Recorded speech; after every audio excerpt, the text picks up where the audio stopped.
Agora entra a comparação das Edge Functions com as CDN Edges. As Edge Functions, elas funcionam quando a gente está trabalhando em projetos que estão sendo publicados na Vercel e a gente está utilizando o conceito de middlewares. Então, se a gente tem esse arquivo middlewares dentro do nosso projeto, o que vai acontecer? Ele vai fazer o mesmo comportamento do server-side render com static site generation no mesmo arquivo. Como que funciona isso? Ele vai procurar por um servidor CDN, da mesma forma que uma página estática faz, vai ver se essa informação está em cache lá.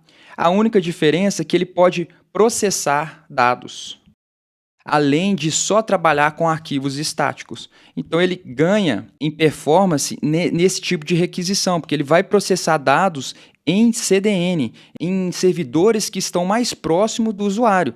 Ao invés de toda solicitação que eu fizer, eu ter que ir até o servidor e buscar essa resposta em todas as solicitações, porque eu estou trabalhando com processamento de dados e não arquivos estáticos, a gente tem o mesmo comportamento de CDN Edge em Edge Functions. Basicamente, em aplicações desenvolvidas com Next, a gente tem duas formas de criar as nossas páginas. A primeira forma é criar as nossas páginas de forma estática. A segunda é criar de forma dinâmica. E qual que é o benefício que a gente tem em criar páginas estáticas? A gente tem o benefício de performance. Já as páginas dinâmicas, a gente tem o benefício de personalização. Nas páginas estáticas, a gente utiliza o conceito de Static Site Generation.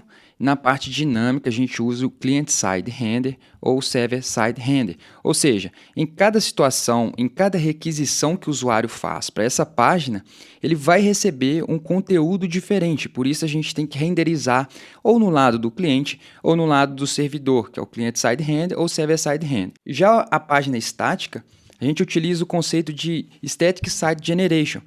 Essas páginas já são geradas no momento do build, então elas já estão prontas quando o usuário faz a requisição. Por isso a gente tem um tempo de performance melhor. Então os benefícios da gente utilizar o Client-Side Render ou Server-Side Render é a parte de personalização dos conteúdos em cada requisição. Porém a gente perde em performance em utilizar essa abordagem. Agora, se a gente usa o Static Site Generation, a gente ganha em questões de performance, mas perde em questões de personalização. E isso é um dos recursos que a gente tem em projetos desenvolvidos com Next, que a gente pode criar páginas estáticas e páginas dinâmicas no mesmo projeto. E se a gente juntar os benefícios do estático e o poder do dinâmico, a gente tem o que a gente chama de Edge Functions, juntando os dois cenários em um só. E como que isso é possível? Eu vou estar explicando agora o funcionamento das Edge Functions. Vamos imaginar aqui nesse cenário que a gente tem uma aplicação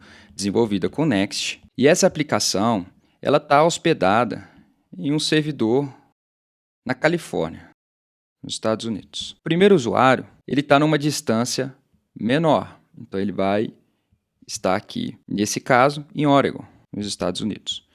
E para o nosso segundo exemplo, a gente vai ter um segundo usuário vai estar em São Paulo, Brasil.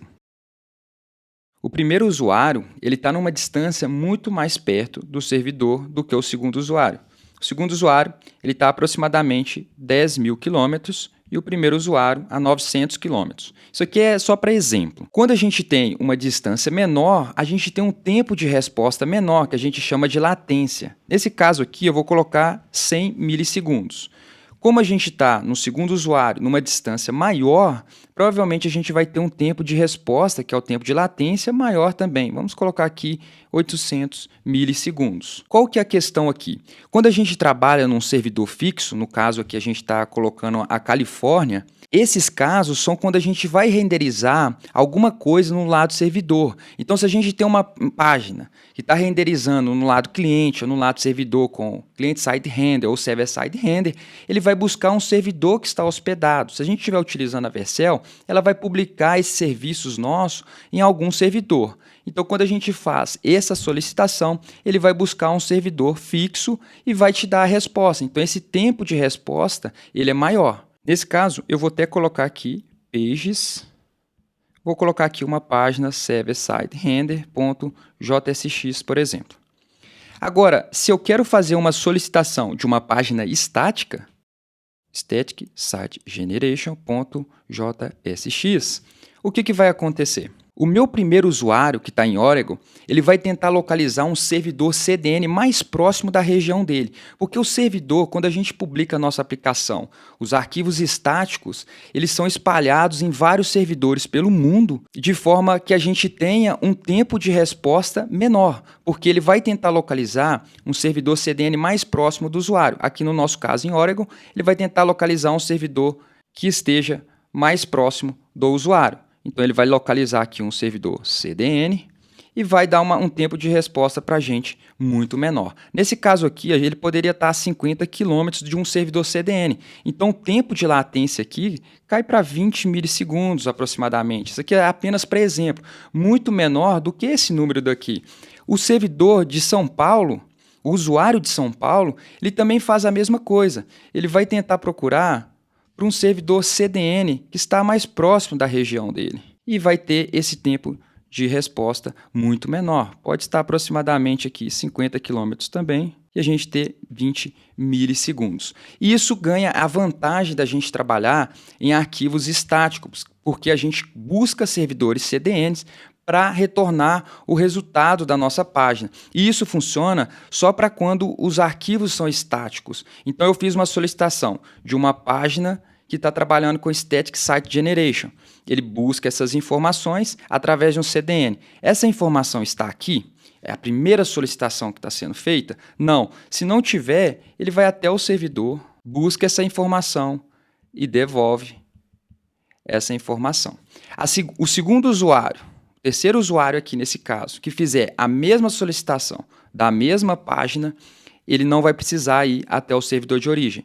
Ele vai fazer apenas esse primeiro caminho do servidor CDN, pois os meus dados já vão estar aqui em cache no meu CDN. Agora entra a comparação das Edge Functions com as CDN Edges. As Edge Functions, elas funcionam quando a gente está trabalhando em projetos que estão sendo publicados na Vercel e a gente está utilizando o conceito de middlewares.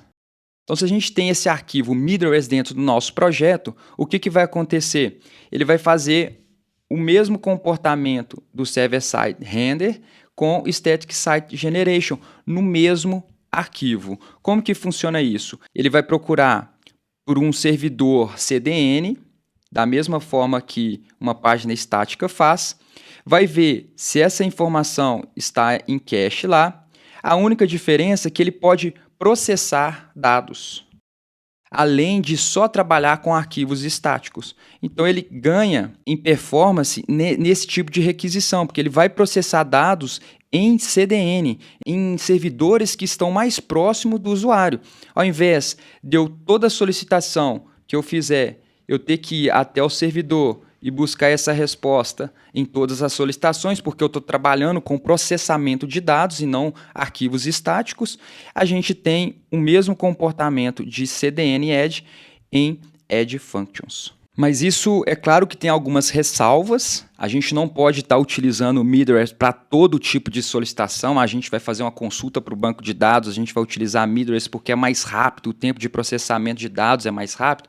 Vai depender do caso, né? É muito utilizado os middlewares para fazer uma autenticação, proteger as rotas, os endpoints, para fazer teste, para fazer análise de server-side, log, redirecionar, fazer tradução. Então, se o usuário está acessando o software de uma região, você trazer a tradução para aquele ambiente de onde ele está acessando. Então, existem vários casos e, além disso, a gente tem também alguns detalhes técnicos. O primeiro é a duração máxima de execução. Então, um processo de um middleware, de uma Edge Functions, ele tem que ter uma duração máxima de 30 segundos, sendo que o tempo de resposta tem que ser 1,5 segundos. Ou seja, você tem que responder até em 1,5 segundos e você pode trabalhar algum processo assíncrono dentro desse middleware que dure até 30 segundos. Se passar disso, ele vai retornar um erro de timeout. E além disso, a gente também tem um limite do tamanho do código. O código não pode passar de 1 mega. Então é saber utilizar esse recurso e aproveitar o máximo dessas funcionalidades.